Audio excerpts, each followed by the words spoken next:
Ranger Bill, warrior of the woodland, struggling against extreme odds, traveling dangerous trails, fighting the many enemies of nature. This is the job of the guardian of the forest, Ranger Bill. Pouring rain, freezing cold, blistering heat, snow, floods, bears, rattlesnakes, mountain lions.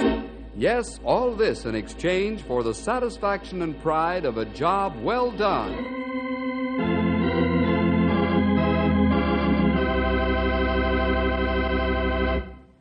Sometimes young people make mistakes, and one big mistake is that of getting in with the wrong crowd. This is the story of young George Bruce.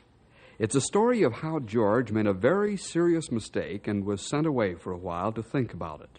And when he came back to Knotty Pine, the good folk there didn't think they should let George forget that he's been away to reform school.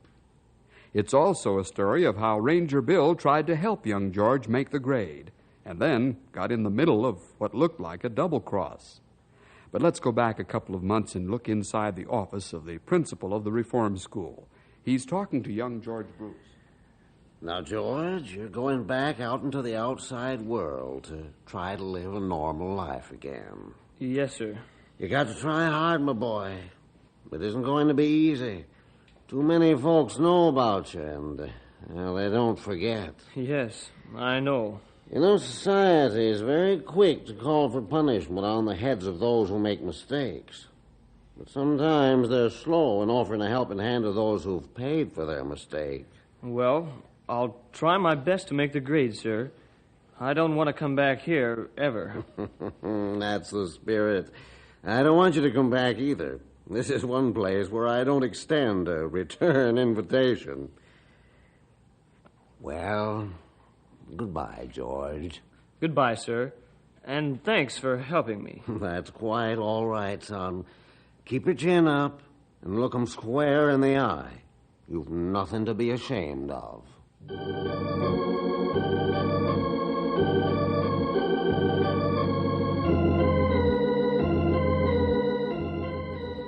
You advertise for an office boy here, mister? Why, yes. Come in. We'll talk it over. What's your name, son? George Bruce, sir. Oh, yes. You were in the papers, weren't you? I'm sorry, but we can't use you right now. Maybe some other time. I see. All right. Thanks anyway.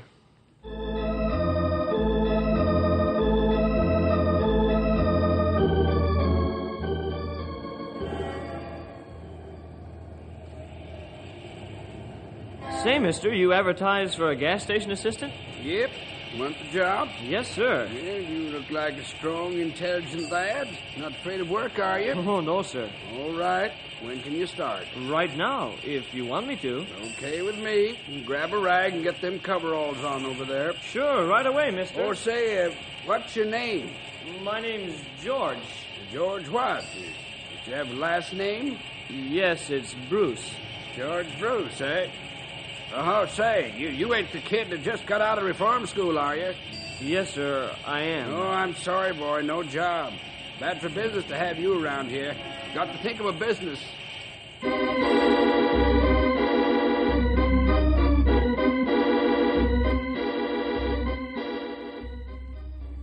Bill, you know who I am, don't you? Sure, you're Wayne Bruce, George Bruce's dad. You sure got a head for remembering. Well, guess I've got a head, all right. Place to hang my hat, anyway. Can I help you, Wayne? Yes, Bill, you can. It's about George. He's not doing so good. Can't get a job, is that it, Wayne? That's right, Bill. Nobody will give the boy a break. Trouble is, they'll be sending him back to reform school if he doesn't get work pretty soon. You know, people are cruel, Bill. Just downright cruel. Yes, Wayne, a lot of people are. But it may make you feel better to know that I want to help the lad make a clean new start in life. Now, you tell George I want to see him tomorrow afternoon. And not to worry about getting a job. Bill, you're a real friend. I won't forget this, believe me. Not in your life. Thank you. Thank you, Bill.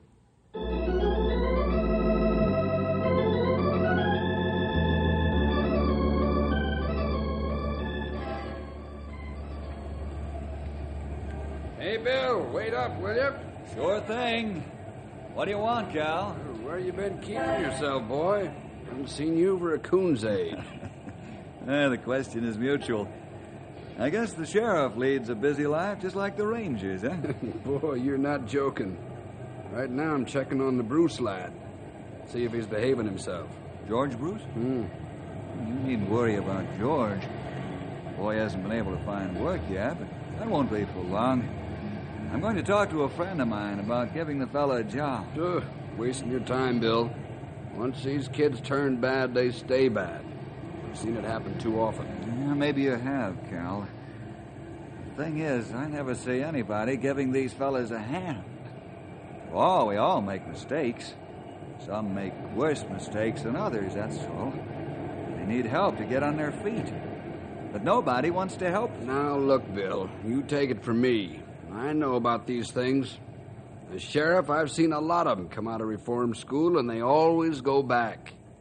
Only when they do, they go to prison instead. We'll see that this doesn't happen to George, Cal. Take it easy on the kid and give him his chance to make good, will you? Oh, sure. Sure I will, Bill. Well, gotta run along. Same here. Drop around the office when you get time. Yeah, first chance I get, Bill. So long. So long, Cal. And don't believe the worst about George. We'll see if we can't make him an exception to the rule.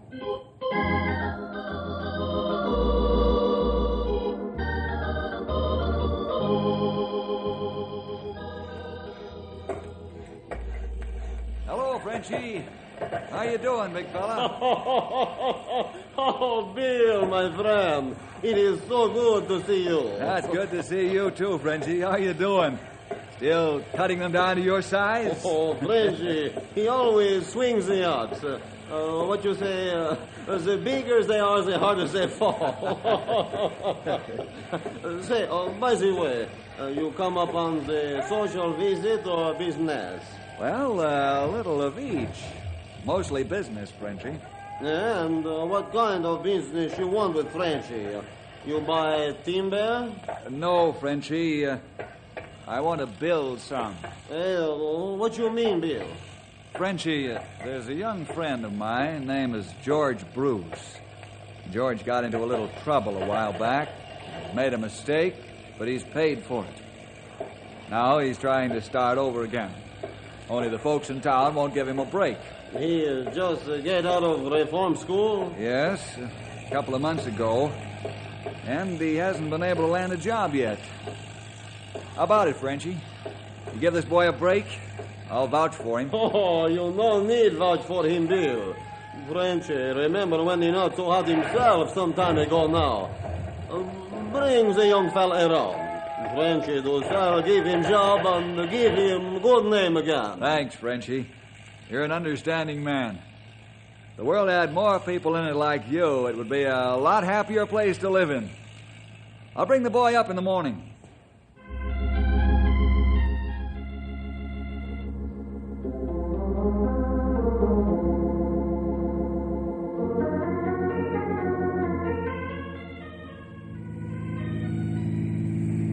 How do you feel about this, George? Great. I sure owe you a lot, Bill. And you won't be sorry. I'll make good. I know you will. Frenchie will see to that. Now, I don't want you to be afraid of Frenchie. He's a big bulk of a man, French-Canadian, but he's got a heart as big as his body. And he'll understand. You see, George, Frenchie's made some mistakes, too. You mean that, Bill? Yeah. And he's made good, especially since he became a Christian. Oh? He's the top foreman of this big lumbering outfit. He's doing very well. So you see, young fella, it can be done. Sure it can, Bill. If they'll only give a fella a chance. That's right. They'll only do that little thing. Let's see. We'll be at the camp in about 10 minutes.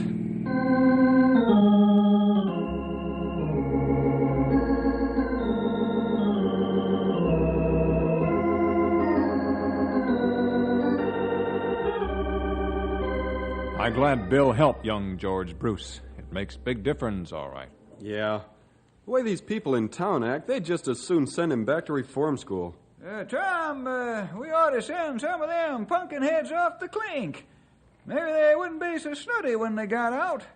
Well, some of these eggheads here in town ought to be glad it ain't raining. What's rain got to do with it, Stumpy? Why, they'd all drown because they got their noses turned up so high. Old-timer, I think you've got something there. Well, thank you, Grey Wolf. Them's mighty kind words. Hey, Bill should be back soon. We'd better pack up. You know, he says we're going out on the trail for a couple of weeks. Yep. We're going to look for a big diamondback rattler for the zoo. They need one, you know. The old one died. Now, I've got a feeling that I shouldn't ask this question. I can kind of tell by the look in Stumpy's eye. You might as well ask it, because he'll tell us anyhow. Yeah, that's right. He can't take a hint. Okay, Stumpy, tell me how the old rattler died. Well, sir, he got caught in the front door of the snake house. Thought he was a doorbell and buzzed himself to death. Oh. Hey, just a minute. Hey, listen. I think I hear the boss man driving up out front. Oh, good. Now we find out how young George made out on his first day on new job. Hi, Bill. Hello, fellas.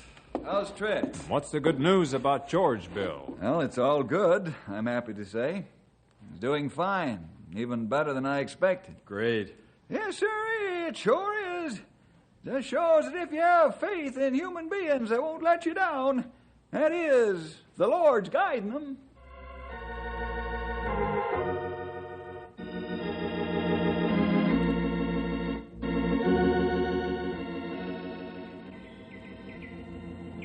Say, George, maybe you'd like to run the errand for Frenchy, eh? Well, sure, Frenchie. Anything you say.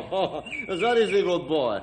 Look, I want you to take the 1.5-ton truck into town. Drop the saw at the freight depot. I send it back for repairs.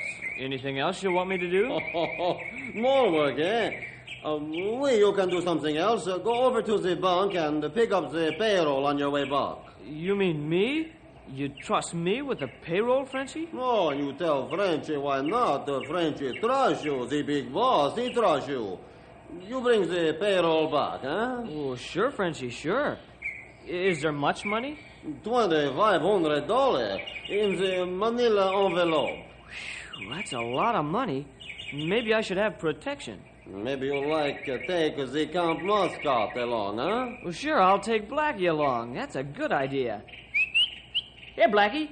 Come on, boy. Here, boy. Well, go now, so you're back before dark. Okay, Frenchie. Come on, Blackie. We're going for a ride.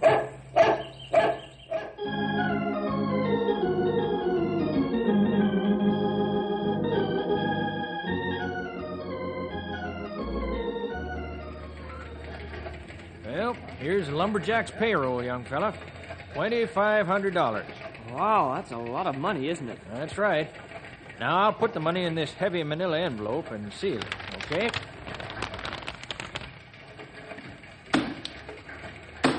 There you are. Well, thanks. I'm all set. Let's go, Blackie.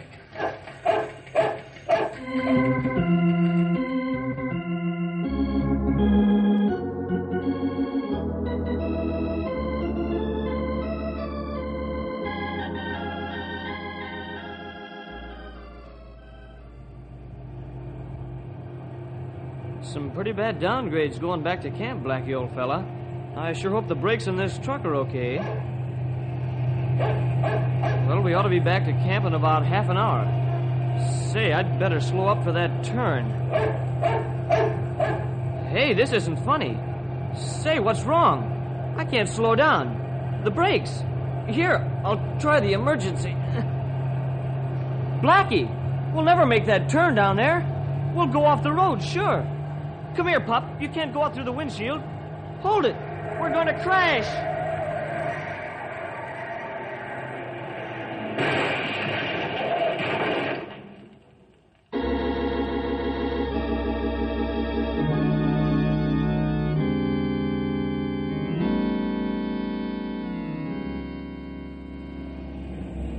Ranger Tom calling headquarters. Tom calling headquarters. Come in, headquarters. Over. Come in, Tom. Bill to Tom. Come in, old boy. I'm flying the copter along the Lumberjacks Highway, and right now I'm looking at a 1.5-ton truck. Crashed into some trees on a curve. Better take a look, Bill. Right. We'll be on our way at once. Any sign of life?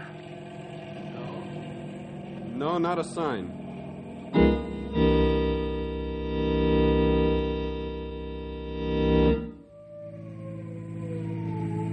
There's a truck up ahead, Bill. Yeah, that looks like one of Frenchie's trucks. Hey, I wonder who was driving it. We'll know in a minute. His brakes must have give out. Nobody in his right mind come barreling down here at that fast a clip. Here's the driver.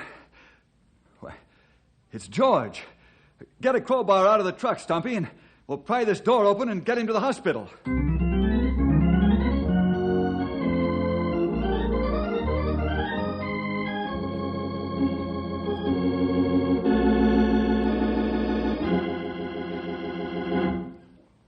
How you feeling now, George? Oh, pretty good, Bill. Kind of trembly. Doc says you just got bruised up a bit. Nothing serious. Sure thankful for that. You had close call, George. You said it, Grey Wolf. Boy, I sure was scared when I found out the brakes wouldn't hold. Cal, what brings you here? Checking up on the accident? No, Bill. Something much more serious. Huh? What's the matter? What's wrong? Only this, Bill. My theory's proved itself right again. These reform school kids are no good. Now, just a minute, Cal. We've been friends a long time, but let me tell you... No, Bill. You let me tell you. You know there's a $2,500 payroll missing from the truck this kid was driving? No. You heard me. George, is this true? I don't know. I forgot about the payroll. It was in the truck when I crashed. That's all I can remember until I woke up here in the hospital. But I didn't take it. Please believe me, I didn't take the payroll. Honest, I didn't. I don't do things like that anymore. Yeah, sure. That's what they all say when they're caught in a trap. Cal, are you sure the payroll's missing? Absolutely sure. And George Bruce, just as soon as the doctor releases you, I'm locking you up. You're under arrest for robbery.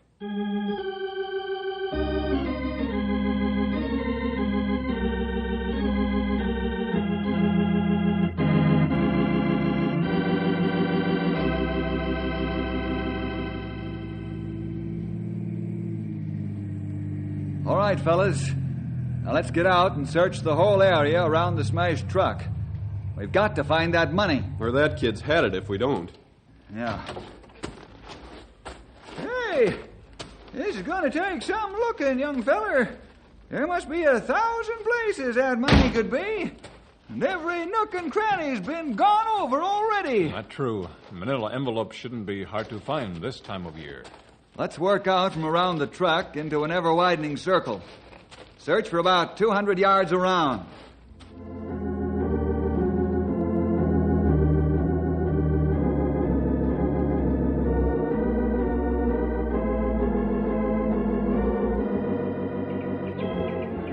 I don't know, Bill. It looks like money isn't here. We've got to make sure. Let's start all over again. Okay, Bill, you're the doctor, but we looked pretty carefully the first time. Yes, Tom, I realize that. The one place we didn't look on the first search may be just the place where we'll find it. Yeah, you could be right. Why, you low-down sideline and polecat trying to fight me with your... Hey, Stumpy's in trouble. Let's go.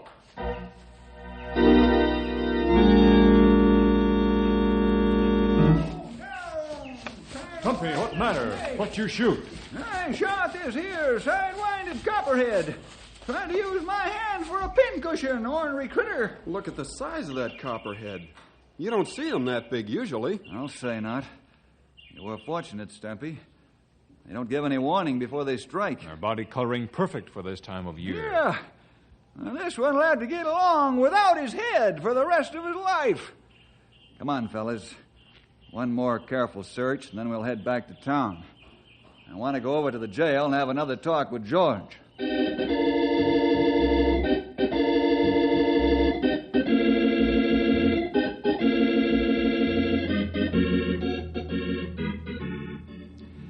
George, you're sure you're telling the truth?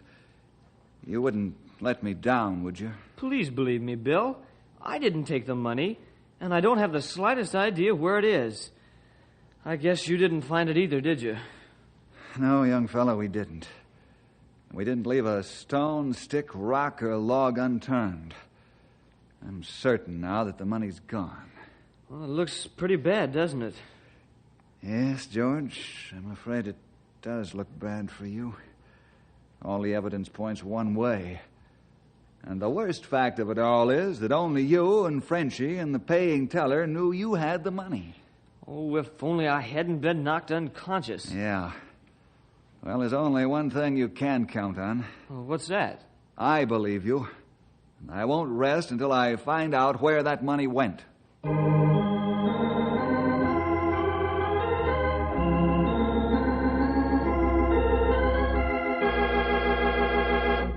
Say, did you hear the story that's going around town about Bill Jefferson backing up the Bruce kid as being innocent in this lumberjack payroll robbery?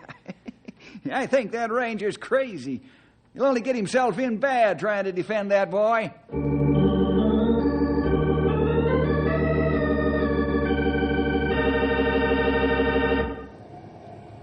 Hello, Bill. Hi, Ed. How's the banker these days? Well, I'm fine. But I can tell you of one ranger that's not doing so hot. Huh? What do you mean? I mean this, Bill. You're way off base with the Bruce boy. He's guilty, Bill. And if you're wise, you'll drop the whole business before you get yourself in bad with the folks in town. Thanks for the advice, Ed. I believe the lad's innocent. I aim to prove it. How are you going to do that? Right now, I don't know. But I'm going to do it, and I will.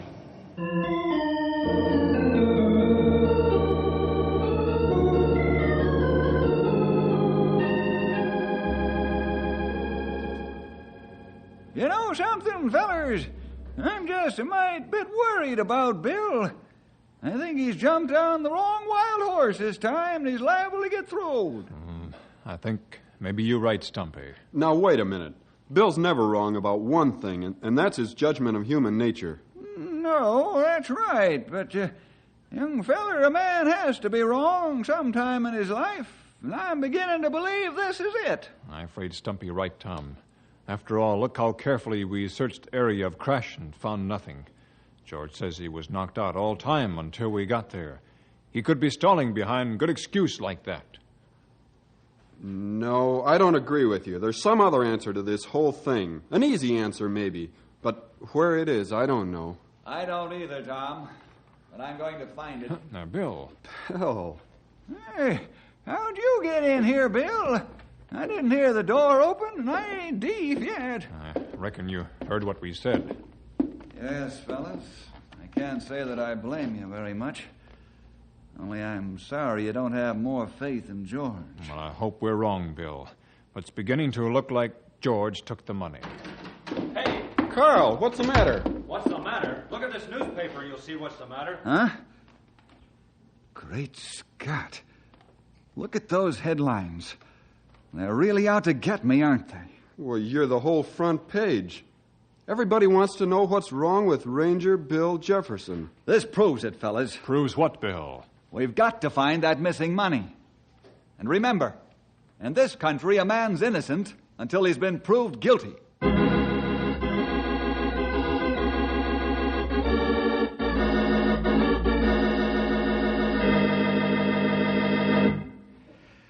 I don't want to make you keep going over and over this story, George. It's no more pleasant for me than it is for you. Sure, I know, Bill. You're trying to help me. Now, think hard. What little detail have you missed that might trip the answer for us? Start from the beginning. Well, let's see. Frenchie told me to go to town, and I called Blackie, and we got in the truck. Blackie? Who's Blackie? You never mentioned anyone else in the truck besides yourself. There wasn't. Blackie is the lumberjack's mascot dog. Oh, that's it. That's the clue we've been waiting for. You mean the dog might have something to do with it? Well, it's possible. But how would he... I don't know, George. I don't know anything. But I'm going to find out. I'm going to the lumber camp right now and have a talk with Frenchie's boss.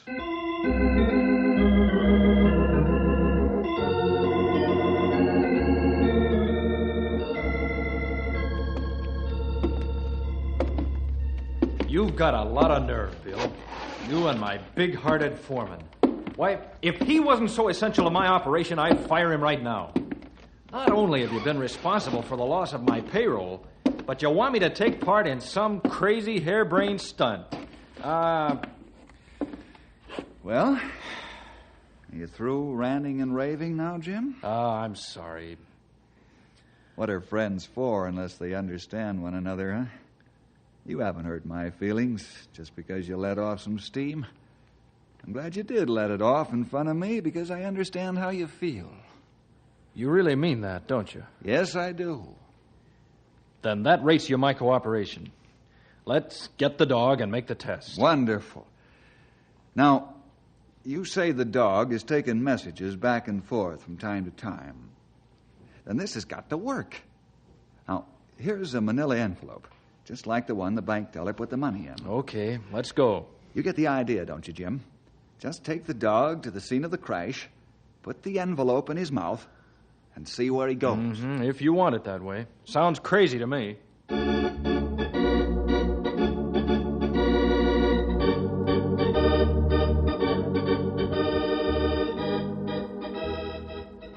Here, Blackie. You got it?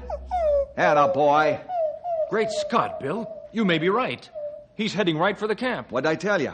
But we still haven't got the money. Just be patient for 10 more minutes. I think we'll have the answer to that one. Let's get in the car.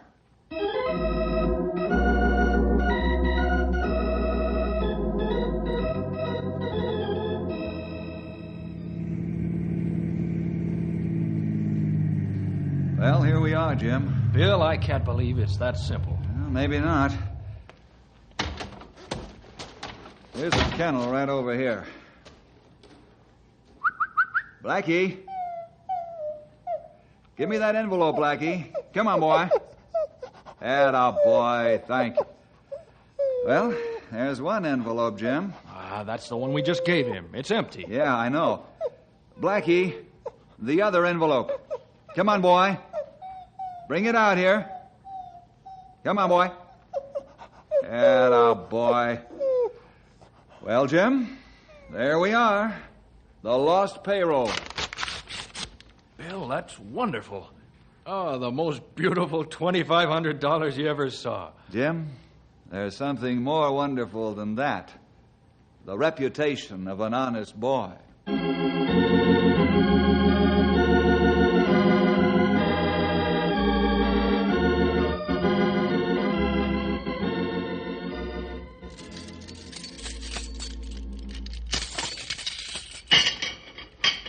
George, you're free.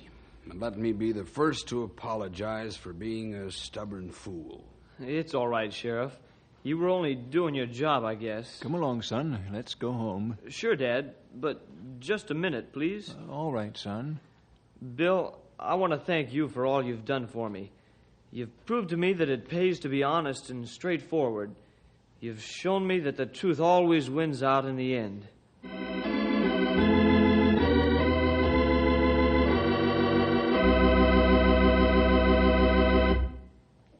You can't always believe the facts, can you, boys and girls? That is, not unless you're absolutely certain you have all the facts. Because one missing fact can throw the whole truth out of balance. We'll see you next week for more adventure with Ranger Bill!